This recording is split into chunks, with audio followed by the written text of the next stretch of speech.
Hi hello ನಮಸ್ತೆ, welcome back to another video. ಇವತ್ತು ನೀವೊಂದು ವಿಡಿಯೋವನ್ನು ನೋಡಿರಬಹುದು, ನಮ್ಮ ಬೆಂಗಳೂರಲ್ಲಿ ನಡೆದಿರುವಂತಹ ಒಂದು ವಿಡಿಯೋ. ಅದನ್ನು ನಾನು ಹಾಕ್ತೀನಿ ಸೈಡಲ್ಲಿ. ಓಕೆ, ನೀಟ್ ಎಕ್ಸಾಮ್ ಇದ್ದು ಪೇಪರ್ ಲೀಕ್ ಆಗಿತ್ತು, ನೀಟ್ ಎಕ್ಸಾಮ್ ಕ್ಯಾನ್ಸಲ್ ಆಗಿತ್ತು. ಎಕ್ಸಾಮ್ ಬರೆದಿರೋರು 14 ಜನ ಆತ್ಮಹತ್ಯೆ ಮಾಡ್ಕೊಂಡಿದ್ರು.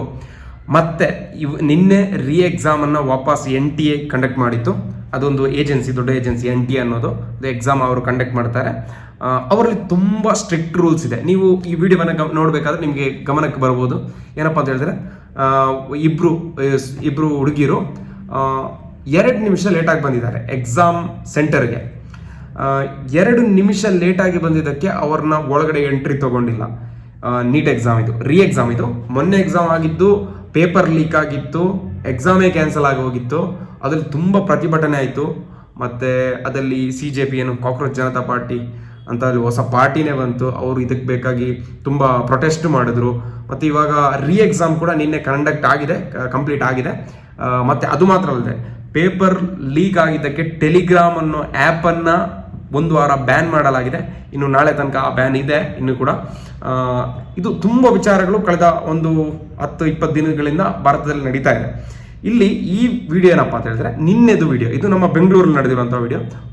ಇಬ್ಬರು ಹುಡುಗಿರು ಏನೋ ಕಾರಣಗಳಿಂದ, ಅವರ ಪರ್ಸನಲ್ ಕಾರಣಗಳೋ ಅಥವಾ ಪಬ್ಲಿಕ್ ಕಾರಣಗಳಿಂದಲೋ ಅವರು 2 ನಿಮಿಷ ಲೇಟಾಗಿ ಬಂದಿದ್ದಾರೆ. ಅವ್ರನ್ನ ಎಕ್ಸಾಮ್ ಸೆಂಟ್ರಿಗೆ, ನೀಟ್ ಎಕ್ಸಾಮ್ ಸೆಂಟ್ರಿಗೆ ಅಲೌ ಮಾಡಿಲ್ಲ. ಅಲ್ಲಿರುವ ಸೆಕ್ಯೂರಿಟಿ ಆಗಲಿ, ಪೊಲೀಸರು ಆಗಲಿ, ಅವರ ಪೇರೆಂಟ್ಸ್ ಕಣ್ಣೀರಿಟ್ಟು ಕಾಲಿಗೆ ಬಿದ್ದರೂ ಕೂಡ ಅವ್ರನ್ನ ಒಳಗಡೆ ಅಲೌ ಮಾಡಿಲ್ಲ.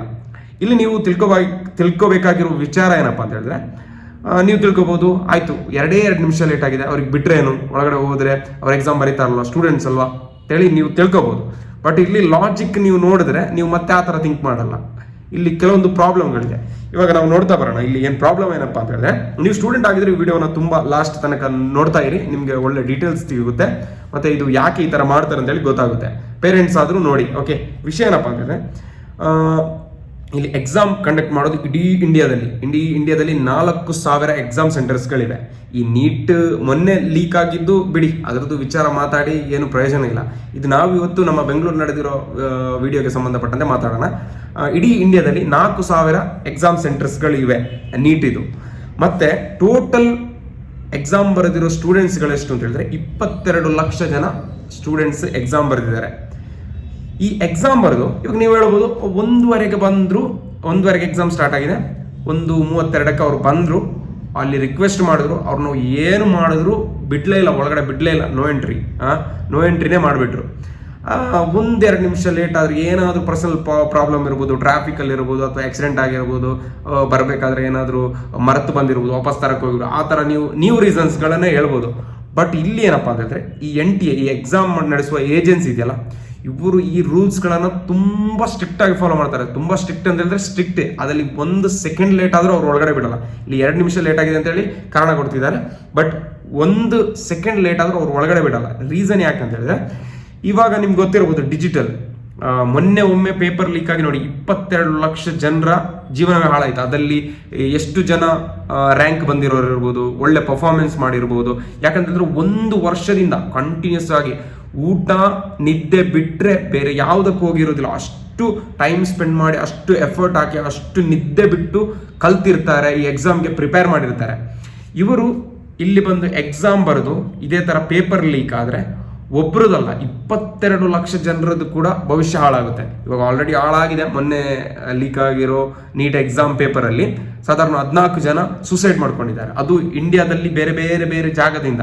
ಅಂದರೆ ಅವರು 1 ವರ್ಷ 2 ವರ್ಷದಕ್ಕೆ ಬೇಕಾಗಿ ಟೈಮ್ ಸ್ಪೆಂಡ್ ಮಾಡಿರ್ತಾರೆ, ಕಷ್ಟಪಟ್ಟಿರ್ತಾರೆ, ಓದಿರ್ತಾರೆ, ಪ್ರಿಪರೇಷನ್ ಮಾಡಿರ್ತಾರೆ, ಬಂದು ಎಕ್ಸಾಮ್ ಬರೆದು ಒಳ್ಳೆ ಪರ್ಫಾರ್ಮೆನ್ಸ್ ಮಾಡಿರ್ತಾರೆ.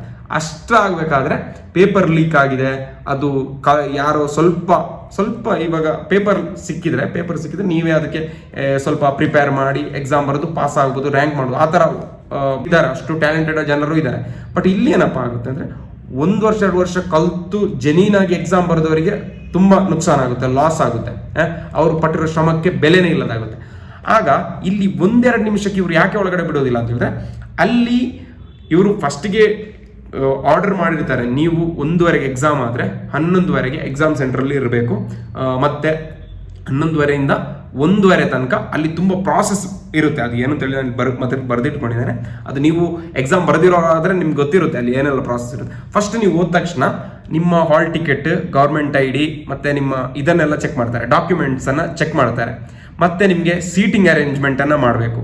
ಅದಾದ ನಂತರ ಸ್ಕ್ರೀನಿಂಗ್ ಮಾಡಬೇಕು. ಸ್ಕ್ರೀನಿಂಗ್ ಅಂತ ಹೇಳಿದ್ರೆ ನಿಮ್ಗೆ ಗೊತ್ತಿರ್ಬೋದು, ಈಗಿನ ಕಾಲದಲ್ಲಿ ಏನೆಲ್ಲ ಡಿಜಿಟಲ್ ವ್ಯವಸ್ಥೆ ಇರೋದು, ಮೈಕ್ರೋಫೋನ್ ಇಟ್ಕೊಂಡ್ಬರ್ತಾರೆ, ಮೊಬೈಲ್ ಇಟ್ಕೊಂಡ್ಬರ್ತಾರೆ, ಇದೆಲ್ಲ A to Z ಚೀಟಿ ಬರೋರು ಎಷ್ಟೋ ಜನ ಇದ್ದಾರೆ. ಚೀಟಿ ಅದು ಇದು ಅಂದರೆ ಅಷ್ಟು ಪ್ರೆಸ್ಟೀಜಿಯಸ್ ಎಕ್ಸಾಮ್ಸ್ ಅಲ್ವಾ, ಅದನ್ನು ಕಾಪಿ ಮಾಡೋದಕ್ಕೆ, ಅದರಲ್ಲಿ ಡೂಪ್ಲಿಕೇಟ್ ಮಾಡೋದಕ್ಕೆ ಎಷ್ಟೋ ಜನ ಇರ್ತಾರೆ. ಅದನ್ನು ಕರೆಕ್ಟಾಗಿ ತರೋವಾಗಿ ಚೆಕ್ ಮಾಡಬೇಕು ಅಂತೇಳಿ ತುಂಬ ಪ್ರಾಸೆಸ್ ಇರುತ್ತೆ. ಹಾಲ್ ಟಿಕೆಟ್ ಅದು ಇದೆಲ್ಲ ಚೆಕ್ ಮಾಡ್ತಾರೆ, ಮತ್ತು ಸ್ಕ್ರೀನಿಂಗ್ ಮಾಡ್ತಾರೆ. ನಿಮ್ಮ ಬಾಡಿಯಲ್ಲಿ ಏನಾದರೂ ಮೆಟಲ್ ಡಿಟೆಕ್ಟರ್ ಇದೆಯಾ ಆ ಥರ ಅದನ್ನು ಚೆಕ್ ಮಾಡ್ತಾರೆ.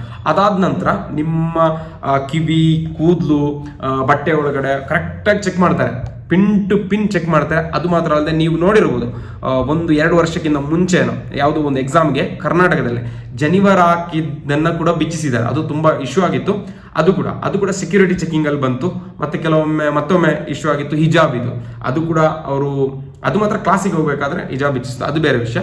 ಇದು ಎಕ್ಸಾಮ್ಗೆ ಹೋಗ್ಬೇಕಾದ್ರೆ ಜನಿವಾರ ಬಿಚ್ಚಿಸಿದ್ದು ತುಂಬ ವೈರಲ್ ಆಗಿತ್ತು ನ್ಯೂಸು. ಅದಕ್ಕೆ ತುಂಬ ಏನೆಲ್ಲ ಬಂದಿತ್ತು, ಪ್ರೋ ಮತ್ತು ಕಾನ್ಸ್ ಬಂದಿತ್ತು. ಬಟ್ ಅದು ಅಲ್ಲಿಗೆ ಸಾಲ್ವ್ ಆಯಿತು. ಇದು ಏನಕ್ಕೆ ಮಾಡ್ತಾರೆ ಅಂತ ಹೇಳಿದ್ರೆ ಕಾಪಿ ಮಾಡ್ತಾರೆ ಅನ್ನೋ ಉದ್ದೇಶವನ್ನು ಇಟ್ಟುಕೊಂಡು ಈ ಥರ ಚೆಕಿಂಗ್ ಮಾಡ್ತಾರೆ. ಈ ಥರ ಚೆಕಿಂಗ್ ಇರುತ್ತೆ.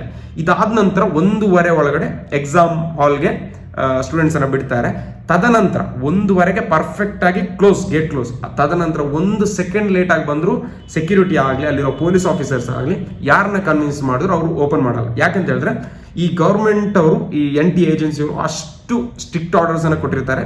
1 ಸೆಕೆಂಡ್ ಲೇಟ್ ಆಗಿ ನೀವು ಸ್ಟೂಡೆಂಟ್ಸ್ ಅನ್ನ ಬಿಟ್ರೆ ಅದು ಸೆಕ್ಯೂರಿಟಿ ಆಗಲಿ, ಪೊಲೀಸ್ ಆಗಲಿ, ಅವ್ರದ್ದು ಸಸ್ಪೆಂಡ್ ಆಗುವಂತಹ ಚಾನ್ಸಸ್ ತುಂಬ ಜಾಸ್ತಿ ಇರುತ್ತೆ. ಯಾಕಂತಂದ್ರೆ ಅಲ್ಲಿ ಕಾಪಿ ಏನಾದರೂ ಲೀಕ್ ಆಗೋ ಚಾನ್ಸಸ್ ಇದೆ. 1:30ಗೆ ಅಲ್ಲಿ ಒಳಗಡೆ ಬಿಟ್ಟು ಇನ್ನೊಂದು ಎಕ್ಸಾಮ್ ಸ್ಟಾರ್ಟ್ ಆಗೋದು 2 ಗಂಟೆಗೆ, ಬಟ್ ಇನ್ನೂ ಅರ್ಧ ಗಂಟೆ ಸ್ಪೇಸ್ ಇರುತ್ತೆ ಅಲ್ಲಿ. ಆದರೂ ಅರ್ಧ ಗಂಟೆ ಫ್ರೀ ಇದ್ರು ಒಳಗಡೆ ಬಿಡೋಕ್ಕಾಗಲ್ಲ ಅಂತ ಹೇಳಿದ್ರೆ ಅಲ್ಲಿ ಕಾರಣ ಅವರು ಏನಪ್ಪ ಕೊಡ್ತಾರೆ ಅಂತಂದ್ರೆ, ಸ್ಟೂಡೆಂಟ್ಸ್ ಪ್ರಿಪೇರ್ ಆಗಿರ್ತಾರೆ, ಅವರು ಬಂದಲ್ಲಿ ಸೆಟ್ ಆಗಿರ್ತಾರೆ, ಕೂತಿರ್ತಾರೆ, ಅವರ ಪೀಸ್ ಆಫ್ ಮೈಂಡ್ ಡಿಸ್ಟರ್ಬೆನ್ಸ್ ಆಗುತ್ತೆ, ಅವರ ಕಾನ್ಸಂಟ್ರೇಷನ್ ತಪ್ಪುತ್ತೆ, ಮತ್ತೆ ಅವ್ರ ಮೈಂಡ್ ಡಿಸ್ಟರ್ಬೆನ್ಸ್ ಆಗುತ್ತೆ ಅಂತೇಳಿ ಒಂದು ಕಾರಣ. ಮತ್ತೊಂದು ಏನಪ್ಪಾ ಅಂತ ಹೇಳಿದ್ರೆ ಇಲ್ಲಿ ಪೇಪರ್ ಲೀಕ್ ಆಗುವಂತಹ ಚಾನ್ಸಸ್ ತುಂಬಾ ಜಾಸ್ತಿ ಇದೆ. ಈ 1:30 ನಂತರ ಅಲ್ಲಿಗೆ ಮುಗೀತು. 1:30 ನಂತರ ಅದ್ರದ್ದು ಎನ್ಕ್ರಿಪ್ಟ್ ಮಾಡಿ, ಲಾಕ್ ಮಾಡಿ ತಂದಿರ್ತಾರಲ್ಲ, ಅದನ್ನ ನಾನು ಇದರಲ್ಲೂ ಹೇಳಲ್ಲ, ಎನ್ಕ್ರಿಪ್ಟ್ ಮಾಡಿ ಫುಲ್ ಸೇಫ್ಟಿಯಲ್ಲಿ ತಂದಿರ್ತಾರಲ್ಲ, ಅದು ಯಾರಾದರೂ ಫೋಟೋ ತೆಗೆಸಿನ ಅಥವಾ ಏನಾದರೂ ಡಿಫ್ರೆಂಟ್ ವೇಯಲ್ಲಿ ಎಲ್ಲಾದರೂ ಲೀಕ್ ಆದರೆ 22 ಲಕ್ಷ ಜನರ ಜೀವನ ಬರ್ಬಾದ್ ಆಗುತ್ತೆ ಅನ್ನೋ ಉದ್ದೇಶಕ್ಕೆ 1:30 ನಂತರ 1 ಸೆಕೆಂಡ್ ಲೇಟ್ ಆದರೂ ಸ್ಟೂಡೆಂಟ್ಸ್ ಅನ್ನು ಒಳಗಡೆ ಬಿಡೋದಿಲ್ಲ. ಇಲ್ಲಿ ನೀವು ಗಮನಿಸಬೇಕಾಗಿರೋದು, ಸ್ಟೂಡೆಂಟ್ಸ್ ಏನು ಮಾಡ್ಬೇಕಂದ್ರೆ, ನೀವು ತಿಳ್ಕೋಬೇಕು, ಯಾವುದೇ ಒಂದು ದೊಡ್ಡ ಎಕ್ಸಾಮ್ ನೀವು ಬರಿಬೇಕಾದ್ರೆ ನೀವು 11:30ಗೆ ಅಲ್ಲಿ ಅವರು ಎಕ್ಸಾಮ್ 1:30ಗಾದರೂ 11:30ಗೆ ಅಲ್ಲಿ ಬರ್ಲಿಕ್ಕೆ ಹೇಳಿರ್ತಾರೆ. ನೀವು ಆದಷ್ಟು 10 ಗಂಟೆಗೆ ಬಂದು ಅಲ್ಲಿ ರೀಚ್ ಆಗುವ ಹಾಗೆ ನೋಡ್ಕೋಬೇಕು. ಮತ್ತೆ ಅಲ್ಲಿ ಒಬ್ಬಳನ್ನ ಎಕ್ಸಾಮ್ಗೆ ಬಿಟ್ಟಿಲ್ಲ, ಅವರು ರೀಸನ್ ಏನಪ್ಪಾ ಅಂತ ಹೇಳಿದ್ರು ಅಂತ ಹೇಳಿದ್ರೆ, ಇದೇ ಎಕ್ಸಾಮ್ ಸೆಂಟರ್ ನಡೆಯೋದಕ್ಕಿಂತ 100 ಮೀಟರ್ 200 ಮೀಟರ್ ದೂರದಲ್ಲಿ ಒಂದು ಪಾರ್ಟಿದು ಫಂಕ್ಷನ್ ನಡೀತಾ ಇತ್ತು. ಅದಕ್ಕಾಗಿ ಟ್ರಾಫಿಕ್ ಅನ್ನ 3-4 ಗಂಟೆ ಬಂದ್ ಮಾಡಿಟ್ಟಿದ್ರು. ಅದಕ್ಕಾಗಿ ನಮಗೆ ಬರಕ್ಕಾಗಿಲ್ಲ ಅಂತ ಕಾರಣ ಹೇಳಿದ್ದಾರೆ. ಬಟ್ ಅದು ಕಾರಣ ಜೆನ್ಯೂನ್ ಕೂಡ ಅದು ಸರ್ಕಾರದ ದೊಡ್ಡ ಒಂದು ಫೇಲ್ಯೂರ್ ಅಂತಾನೆ ಹೇಳ್ಬೋದು. ಓಕೆ, ಬಟ್ ಆ ಥರ ನೀವು ಕಾರಣಗಳನ್ನು ಕೊಟ್ಟರು ಕೂಡ ಅವರಲ್ಲಿ ಒಳಗಡೆ ಬಿಡೋದೇ ಇಲ್ಲ. ಯಾಕಂತ ಹೇಳಿದ್ರೆ ನೀವು ಎಷ್ಟು ಬೇಗ ಆಗುತ್ತೋ ಅಷ್ಟು ಬೇಗ ಅಲ್ಲಿ ರೀಚ್ ಆಗಕ್ಕೆ ಟ್ರೈ ಮಾಡಬೇಕಿತ್ತು ಅನ್ನೋದು ಅವ್ರ ಕಾರಣ. ಅಂದರೆ 1 ಸೆಕೆಂಡ್ ಲೇಟ್ ಆದರೂ ಅಲ್ಲಿರುವ 22 ಲಕ್ಷ ಜನರಿಗೆ ಪ್ರಾಬ್ಲಮ್ ಆಗುತ್ತೆ. ಪ್ರಾಬ್ಲಮ್ ಮಾತ್ರ ಅಲ್ಲ, ಮತ್ತೆಲ್ಲಾದರೂ ಅದು ಲೀಕ್ ಆಯಿತು ಅಂತ ಹೇಳಿದ್ರೆ, ಆ ಪೇಪರ್ ಎಲ್ಲಾದರೂ ಲೀಕ್ ಆಯಿತು, ಲೀಕ್ ಆದ ನಂತರ ಈ 22 ಲಕ್ಷ ಜನರಲ್ಲಿ ನೋಡಿ, ಆಲ್ರೆಡಿ ಮೊನ್ನೆ 14 ಜನ ಸೂಸೈಡ್ ಮಾಡ್ಕೊಂಡಿದ್ದಾರೆ.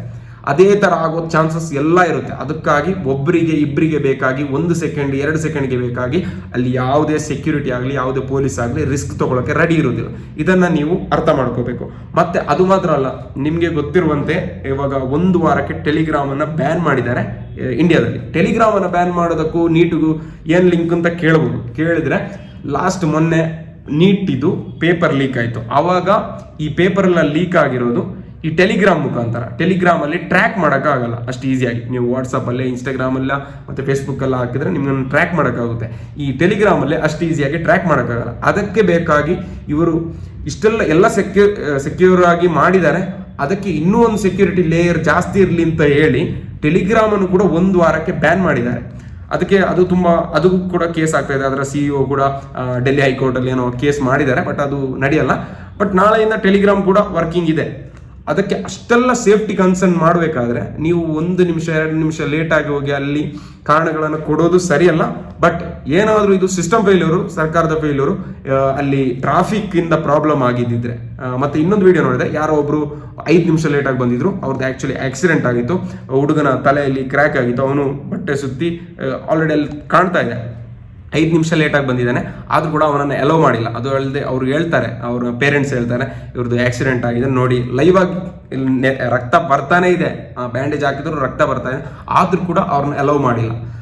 ಅಷ್ಟು ಸ್ಟ್ರಿಕ್ಟ್ ಇಲ್ಲಿ ರೂಲ್ಸ್ ಅನ್ನು ಫಾಲೋ ಮಾಡಿದ್ದಾರೆ. ಬಟ್ ಇಲ್ಲಿ ಪ್ರಾಬ್ಲಮ್ ಆಗಿದೆ ಏನಪ್ಪಾ ಅಂತಂದ್ರೆ, ಮೊನ್ನೆದು ನೀಟ್ ಎಕ್ಸಾಮ್ ಪೇಪರ್ ಲೀಕ್ ಆಗಿದ್ದು, ಅದನ್ನ ಕರೆಕ್ಟಾಗಿ ಅವರು ಮ್ಯಾನೇಜ್ ಮಾಡಿದ್ದಿದ್ರೆ ಇವಾಗ ಇಷ್ಟೆಲ್ಲ ಪ್ರಾಬ್ಲಮ್ ಬರ್ತಾ ಇರಲಿಲ್ಲ.